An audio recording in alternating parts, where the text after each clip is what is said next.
So I was getting fitted for my wedding suit today, hence why I'm in a shirt, and on my way back, I heard the news that Critical Role are doing something pretty huge, creating fundamentally their own streaming service, membership service. It's going to have a bunch of its own exclusive shows on there that you can only watch if you pay, and it's also just going to open up a world of possibilities for their future, if they get the right feedback. Because I don't know if you're aware, other channels similar size on YouTube to Critical Role have also tried to make their own streaming service, trying to copy their own Dropout TV structure, since Dropout is a massive success. Dropout is a perfect example of when this thing is done well, but there have been plenty of examples where this kind of idea has been done badly, leading to videos and comments like this. We messed up. So what is Critical Role's Beacon, and how is it different from what the YouTube channel Watcher tried to do, or something like Dropout? Well, first off, let's look at why they say they are doing it. Beacon just really allows us the flexibility to create fun, additional perks, stay better connected with all of you, and offer a more unfiltered experience. Yes. It's no secret that video platforms have, well, let's just say they've been through their ups and downs That's a nice way to here say it. recently. Yeah. That's fine, right?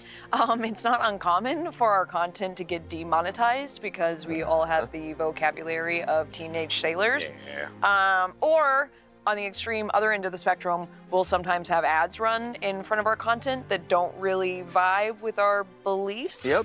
That's not cool. And in full transparency, early on in this discussion, we asked ourselves, why not just use a service like Patreon, right? But that would still mean relying on another outside company, which isn't great for us, and it's not a direct line between us and you, our audience. Correct. And that is where Beacon comes in. So yeah, Critical Role fundamentally wanted to take more power and control over how their content is shown and how they can connect with their audience. Now, I should say here that the way you watch Critical Role content right now is not going to change. They will still be releasing their main campaign, and I presume things like Candela Obscura on YouTube and on Twitch. Beacon is going to be 100% a place for them to put extra content, create new shows specifically funded by the community, and just a better way for them to interact with the community and bring everyone into one place. It is Patreon, 100% is Patreon, and that is what they addressed here.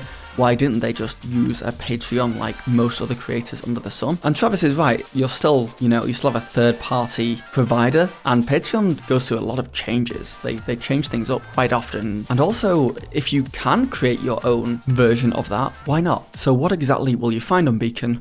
And why should you sign up and pay them a monthly subscription, which is $5.99, by the way. So Beacon is a special membership service and the new home for all things Critical Role. As a member, you'll receive live event pre-sales, merch discounts in all our online shops, and an invitation to a private Discord. You'll be able to enjoy the shows you love completely ad-free, get early access to content like Critical Role Abridged and Reslayer's Take, Midst, and for the first time ever, the Critical Role podcast. I'm not going to read this whole thing, by the way, but it's important to note that they are trying to throw a lot of perks at you to sign up here. This one's the big one. Nothing changes with how you're able to watch or listen to our content currently. We'll continue to be on Twitch and YouTube as usual, which I honestly, it's not a bad thing, but I can only imagine them moving stuff slowly over to Beacon more and more over years. New shows like Candela Obscura or one-shots that would have been on Twitch and YouTube may not be anymore, but I think the main draw of the Critical Role YouTube channel and their Twitch, which is the main campaign, will stay there for a long while. Simply because it's too good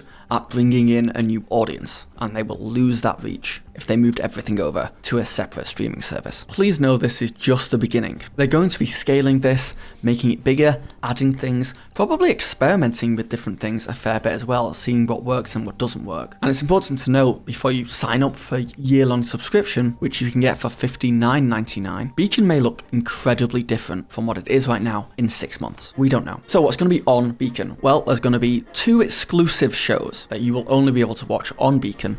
That is Critical Role Fireside Chat, which is just an Ask Me Anything for Critical Role members. It looks like it might just be one individual member each episode, with the first guest being Matthew Mercer. And Critical Role Cooldown, which is filmed directly after the main campaign game, where they're still at the table, they just stick around and they just chat about what just happened. Very similar to Adventuring Party, I believe it is, on Dimension 20. Then they have 2 shows in Beacon Early Access, which I presume means it's going to go to YouTube shortly after. And the first show here is The Reslayer's Take, which looks like it's only audio. And there's two big things about this. The first is that it's an all ages actual play, carefully edited into a tightly woven narrative, meaning it's going to be a heavily edited actual play, which is interesting. And all ages tells me that it's going to err on the younger side a little bit. The other interesting thing about this is it looks like it's going to have two DMs, George Primavera and Nick Williams. The second early access show is Critical Role Abridged, which is really interesting. It's one of those things where I'm like, why have you guys never tried this before? And it's just the edited down version of the main campaign, making each episode 60 to 90 minutes long. They're just going to cut out all the stuff in between the important stuff. I guess one thing that Critical Role has really struggled with over the years is the fact that it's too long as a show. They go for like 4 hours and it's weekly, and a lot of the audience probably find it very hard to catch back up if they fall off the wagon for a little bit. So I think this is going to be a really good addition. And in fact, if this is really successful, it could be the future of actual plays in general. But that is a wild claim by me, so I'd love to hear your take in the comments. Also subscribe. I'd love to get this channel monetized, but this isn't about me. Now, Beacon had some issues at launch, which is just a very normal thing for new sites, but it seems to be working now. And when you first sign up, there's a 7-day free trial you can grab. It's going to ask you what you're interested in, which is very interesting. I guess it's going to start presenting me with the stuff that I really care about. So I'm down for more stuff about the Daggerheart open beta, and let's say one-shots and the new shows, just to see what it kind of shows me here. Ooh, select a profile icon.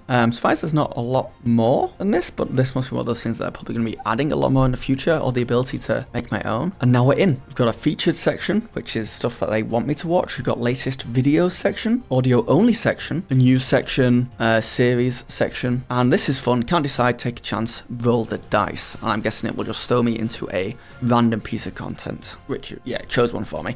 I'm not sure how well this works for long form narrative stories like this. Like, would I want to jump into campaign 2 episode 136? But it is a neat idea. If I go into my profile here, we'll see that there's a daily streak going here, which I don't like, because that's obviously a gimmick of like, hey, stay subscribed, keep that streak up. But I get it, you gotta play the game. There's also gift memberships, which I think is a huge part of Critical Role. It's got a very, very generous audience who may not, click the join button on YouTube for my channel, but they would totally gift 10 memberships to Beacon to a bunch of randomers, no problem, because they can, and they get to do more for the people and the content they love. It's also easy access to the store, of course, and their private Discord, which I don't want to show right now because obviously it's behind a paywall. It's kind of odd, but there's 4 moderators and over 1,000 people online, and I'm watching the number just tick up and up and up as more and more people are joining. So this is all people who have paid for a subscription. In fact, it's jumped up by 100 since I've just been looking at it here. So the real question is this going to be something like the Watcher fiasco, where they came out and said they were starting their own streaming service and it was going to be this much money a year, everyone jump on there, their community backlashed against them and they had to do one of the funniest turnarounds in YouTube history? Or is it going to be more like a dropout, where it's going to be like, hey, this company is branching out and going and taking control, and it's a massive success? The answer is neither. Currently, Beacon truly is just Patreon for Critical Role and its content. It is a place for fans to go and support them, and they can put up exclusive content and little quirks and have a more of a community feel. Should also say that all the new content on here does seem to be D&D 5e, meaning the move to Daggerheart, which is probably going to happen at some point, isn't coming anytime soon. Obviously, the game's not finished yet. And it also seems to be based heavily in Exandria, Critical Role's game world, so it looks like we're staying around those neck of the woods for a while longer. Something that's really important to know is that I think we're going to be seeing a bunch of creators and companies doing this exact model. Patreon is already a huge part of a lot of creators' kind of income. My link's in the description, by the way. But people are trying to get away from relying on YouTube and Twitch. And it's not just for the reason you think. It's not simply because they take 50% of your subscriptions and you lose a big chunk of revenue to them. And it's not just because they get to decide what's monetized and what's not monetized and what ads go where. Twitch is notoriously bad. Ads being a full 1 or 2 minutes before you can get into a live stream. Obviously, the perk of going private like this is you don't have to deal with any of that crap. But the other huge perk, and the reason why it's trending in this direction now, is that these companies, YouTube and TikTok being the biggest examples of this, they are trending towards reach and discovery. The subscribe button barely does anything anymore. These systems are based on recommendations. And while they genuinely are showing content to more and more people, they're not necessarily re-showing it to the people who really like it. The people known as super fans. The 1% of people in your community who are going to subscribe and pay money and go to your live shows and really support you wherever they can. That 1% are the heart of a community. They are the reason that these creators can keep going. And it used to be that YouTube was built around these people. The subscribe button was everything. Your subscribers were everything. Now YouTube doesn't give a damn if you're subscribed or not. It's just going to show your content to as many people as possible and get those numbers up and get as many ads out there as possible, which is really good for reach, discoverability, and bringing in an audience, but really bad for creating these super fans who will be there through the thick and thin. Like Beacon, these cultivate super fans. Critical Role can use YouTube and Twitch and TikTok to get their content out there and as far as possible and bringing new people. The 1% can come to Beacon and be in Critical Role land. Talk to other people who love Critical Role on their Discord, buy merch from their store, and only see their content without ads, without distraction. And I think there's going to be a lot of people out there who are going to be saying that this is a weird money grab thing, or that it's a push to make a walled garden that is only Critical Role, but I don't believe it is. I genuinely believe that this is a push for Critical Role to take a little bit more control over what they make and how it's received. And yes, I do think it's going to make them a lot of money, and I do think it's going to change the Critical Role landscape for the future, but I also do think it's the smartest business move, and it's actually going to be really good for the community. And I don't just mean the people it reaches, the 99% of people who dip in and out and love Critical Role drama online. I mean the 1%, the people who really care, people who love their content. This site's for them. And yeah, it's going to be really interesting seeing what they do with it in the future. Thanks for watching.